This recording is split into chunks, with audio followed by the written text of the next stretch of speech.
এই নামটি উচ্চারণ করতে হলে তারেক রহমানের অজু করে নামটি উচ্চারণ করবেন, কারণ অজু করে নিতে হবে তারেক রহমানের নাম। এমন বক্তব্য দিয়ে নতুন এক বিতর্কের জন্ম দিয়েছেন বিএনপির ভাইস চেয়ারম্যান বরকতুল্লাহ বুলু।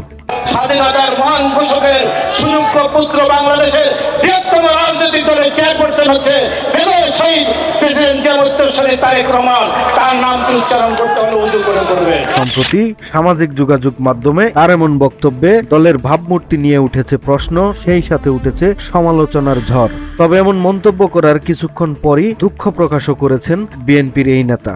করতে হলে উজু করে করবে। আপনাদের মতো নাবালক উপদেষ্টা নাবালক নেতারা। বুধবার গণমাধ্যমে পাঠানো এক বিজ্ঞপ্তিতে বুলু বলেন, কুমিল্লা মহানগর বিএনপির সম্মেলন ও কাউন্সিল অনুষ্ঠানে উদ্বোধক হিসেবে আমার বক্তব্যের একটি জায়গায় তারেক রহমানের নাম উচ্চারণ করতে হলে অজু করবেন, এই কথাটি মনের অজান্তে বলে ফেলি। আমার বক্তব্যে এই বাক্যটি উচ্চারণ করা মোটেও শোভন হয়নি।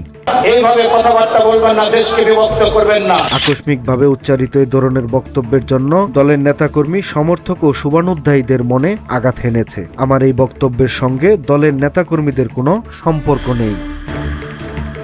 অজ্ঞানবশত উল্লেখিত বক্তব্যের জন্য আমি আন্তরিকভাবে দুঃখ প্রকাশ করছি। প্রিয় সহকর্মীবৃন্দ, আমাদের বহু সহকর্মীকে আমরা হারিয়েছি। এদিকে এই ঘটনায় দলের ভারপ্রাপ্ত চেয়ারম্যান তারেক রহমান নেতাকর্মীদের উদ্দেশ্যে সতর্কতামূলক বার্তা দিয়েছেন। তবে এই বিষয়ে দৃষ্টি আকর্ষণ করে বলতে চাই, নেতা নেত্রীদের সম্পর্কে আপনারা বক্তব্য দেওয়ার সময় দয়া করে প্রশংসা সূচক শব্দ চয়নের ক্ষেত্রে আরো বেশি সতর্কতা, বুদ্ধিমত্তা এবং পরিমিতের বোধের পরিচয় দেবেন আপনারা। সময়ের কলম, নিউজ ডেস্ক। দেশকে বিভক্ত করবেন না। তারেক রহমান বাংলাদেশের অবিচ্ছেদ্য নেতা।